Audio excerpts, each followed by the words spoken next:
시편 83편 1절부터 마지막 절 18절까지 한 절씩 교독하시겠습니다. 시편 83편입니다. 하나님이여 침묵하지 마소서.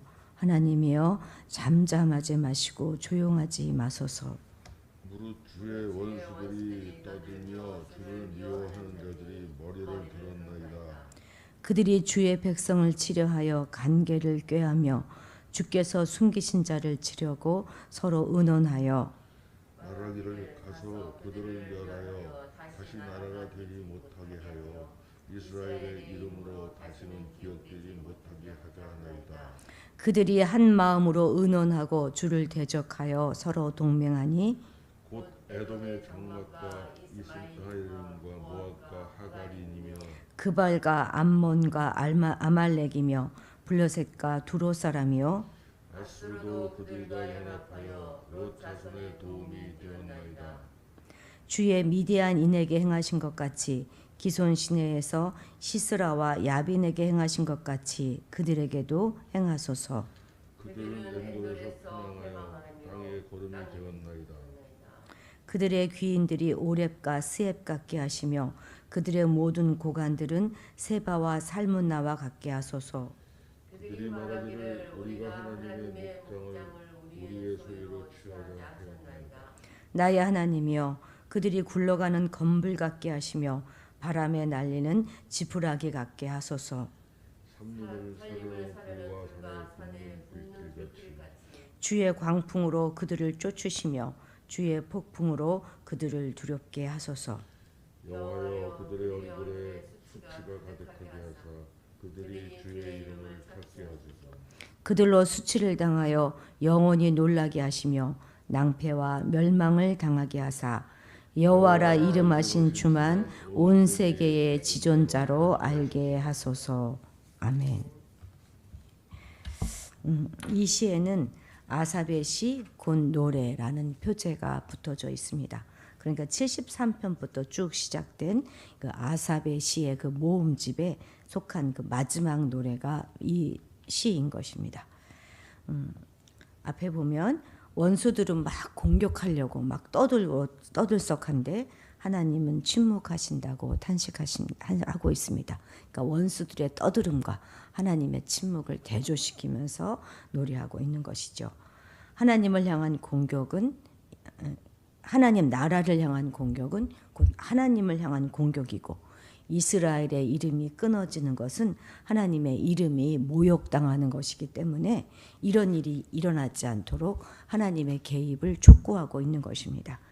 이어서 시인은 이스라엘을 치려고 동맹한 그 10나라의 명단을 쭉 기록하고 또 하나님께서 사사들의 손을 통해서 물리치신 그 대적들의 명단도 나열합니다. 기드온, 드보라, 바락 등 아주 별로 대단치 않은 사람들, 아주 평범한 사람들을 통하여서 그런 사사들을 통하여서 객관적으로는 그 전력으로 상대가 되지 않았던 그런 대적들을 이기게 하신 그런 역사들을 회상합니다. 이제 하나님만 침묵을 깨시고 일어나시면 하나님의 목장을 자기 소유로 취하려고 하는 그런 원수들을 단숨에 물리칠 수 있다. 이렇게 믿음을 드러내고 있는 것입니다. 우리의 삶 속에도 이런 명단들이 있지 않습니까? 우리를 괴롭히는 사람들의 명단. 그리고 또 돌아보면 또 우리를 그런 사람들로부터 구하셨던 그런 것들에 대한 것도 다 우리가 가지고 있지 않아요? 그러니까 우리를 넘어뜨리고 힘들게 하는 그런 명단만을 보면서 좌절할 것이 아니라 침묵의 순간마저도 우리와 동행하셨던 그 하나님의 모습을 떠올려 봅시다. 그리고 다시 한번 하나님께서 나서서 좀 우리를 도와달라고 부르짖어야 할 것입니다. 계속해서 시인은 군사력만을 믿고 세상의 주인인 양 오만 방자하고 무례한 대적들의 실상을 하나님께서 알아달라고 요청합니다. 겉으로는 대단한 듯 보이지만 실은 하나님께서 광풍을 일으키시고 불을 놓으시면 검불과 초계처럼 순식간에 사라질 존재에 불과하기 때문에 불이 숲을 사르고 또 산을 태우듯이 철저하게 진멸당할 것입니다. 그리고 그때가 되면 침묵하셨던 하나님은 무능한 분이 아니라 온 세계에 유일하신 지존자로 드러날 것이고 대적들은 물론 온 세상이 여호와의 이름을 높이게 될 것입니다 하는 그런 시인 것입니다. 이 시의 역사적인 시점을 정확하게 구성하는 것은 그렇게 쉽지 않습니다. 무엇보다 이 시에 언급된 10개의 그 동맹한 그 나라들의 그 동맹과 연합에 관한 그런 어떤 기록이, 역사적인 기록이 없기 때문입니다. 그리고 또한 이 시에는 바벨론은 언급되어져 있지 않은 반면에 아수르에 대한 언급이 있는 것을 고려해 볼 때 포로기 이전에 기록된 것처럼 보이긴 합니다. 흑옥자는 이 시가 남유다 여호사밧 왕이 당시 모압과 암몬과 에돔의 그 연합으로 이제 연합하여서 남유다를 침공했던 그 역사적 사건을 배경으로 하고 있다, 이렇게 추정하기도 합니다. 그런데 이 여호사밧 왕 때는 이 3개국의 연합으로 침공하였는데 이 시에는 무려 10개국 또는 족속에 대한 언급을 묘사하고 있어서 이제 확실하게 그렇다라고 말할 수는 없을 것 같습니다. 어쨌든 이 시에 구성적인 특징이 있는데요. 그것은 이름에 있습니다.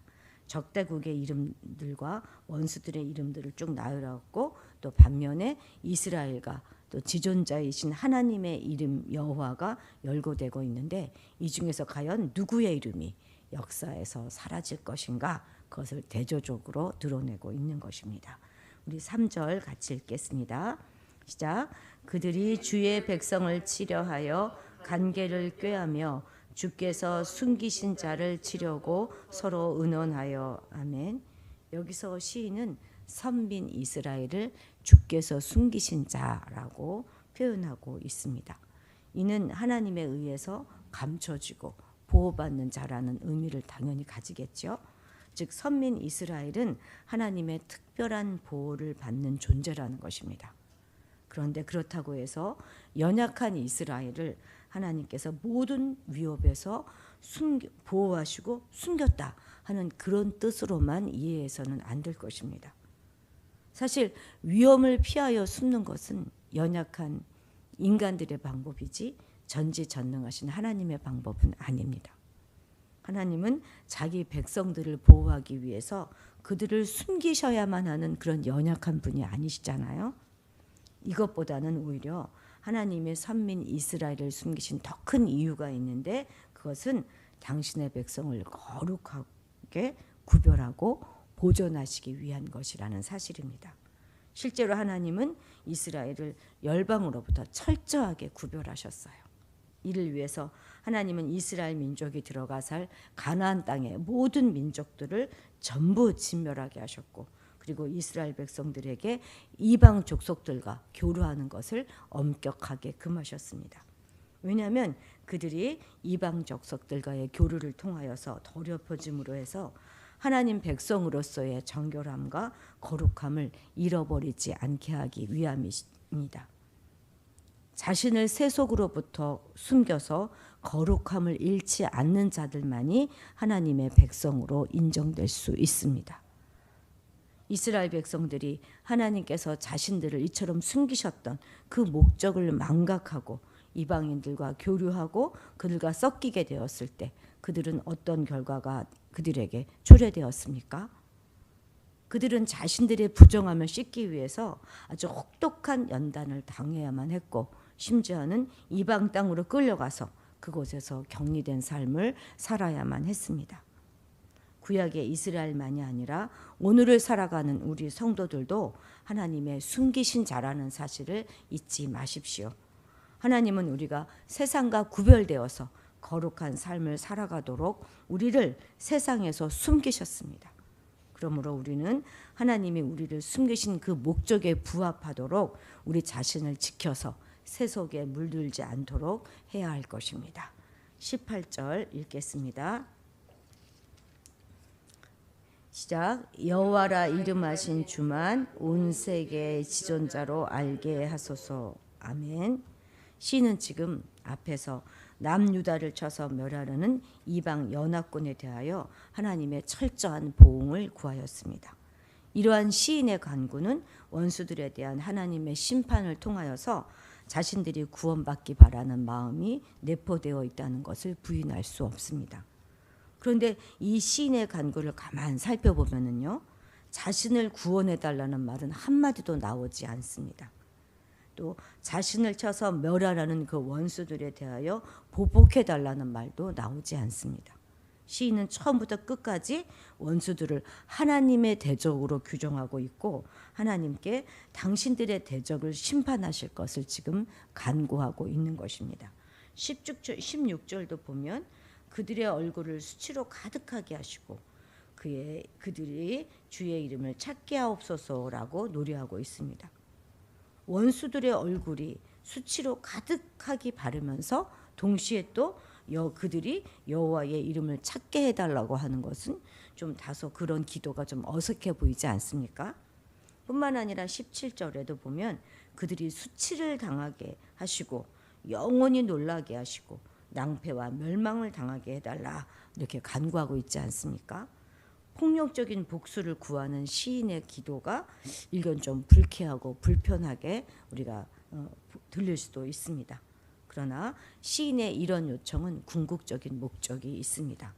여호와 당신만이, 당신의 이름이 홀로 온 땅의 지존자라는 사실을 알게 하소서라는 기도처럼, 시인은 원수들이 그런 수치를 당하는 괴로움을 통해서 완전히 멸망하게 될 것을 기도하고 있는 것이 아니라, 그런 괴로움을 통해서 여호와의 이름을 찾고 돌이키기를 바라고 있는 것입니다. 한마디로 하나님의 영광을 위해서 원수들을 보응하시라는 것입니다. 궁극적으로 시인은 개인적인 감정의 차원을 뛰어넘어서 원수들이 가장 높으신 분이시며 우주적인 통치자이신 하나님을 알기를 바라고 있는 것입니다. 이러한 사실을 통하여 확인할 수 있는 것은 시인의 기도는 철저히 하나님의 영광에 초점이 맞춰져 있다는 사실입니다. 시인에게 있어서 자신의 안전은 부차적인 문제였습니다. 그에게 있어서 가장 중요한 문제는 하나님의 영광이었던 것입니다.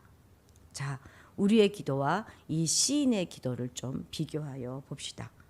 우리는 얼마나 우리의 기도의 초점이 하나님의 영광에 맞추고 있습니까? 어제 우리는 슬기로운 믿음 생활에 대한 말씀을 들었는데요. 기도 역시도 슬기롭게 해야 할 것입니다.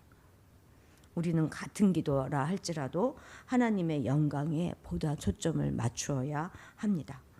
우리가 이 세상에 존재하는 이유는 바로 이 하나님의 영광을 위해서 아니겠습니까? 하나님을 영화롭게 하고 그분을 영원토록 즐겁게 하는 것이 우리 인생들의 삶의 목적입니다. 그럴진데 우리의 모든 기도가 당연히 하나님의 영광에 초점이 맞추어져야 하는 것은 너무나 마땅한 일입니다. 만약 우리의 기도가 우리 중심의 기도에서 하나님의 영광 중심의 기도로 바뀐다면 하나님은 그러한 기도에 기쁘시게 응답할 것입니다. 오늘의 숙제입니다. 오늘 하루는 정말 우리가 무엇을 하든지 먹든지 마시든지 하나님의 영광을 위하여 합시다. 우리의 마음을 하나님의 영광에 딱 초점을 맞추고 하루를 살아봅시다. 하루 종일 하나님의 영광을 묵상하시고 그를 위해서 사시는 한 날이 되시기를 주님의 이름으로 축복합니다. 기도하시겠습니다. 하나님 아버지, 한 주간의 삶을 또 이렇게 시작하게 하시니 감사드립니다. 우리에게 허락하신 모든 시간 속에서 나의 영광을 위하여 살아갔던 시간들을 용서하여 주시고 이제부터는 하나님의 이름을 높이며 먹든지 마시든지 오직 하나님의 영광을 위하여 살아가게 하옵소서.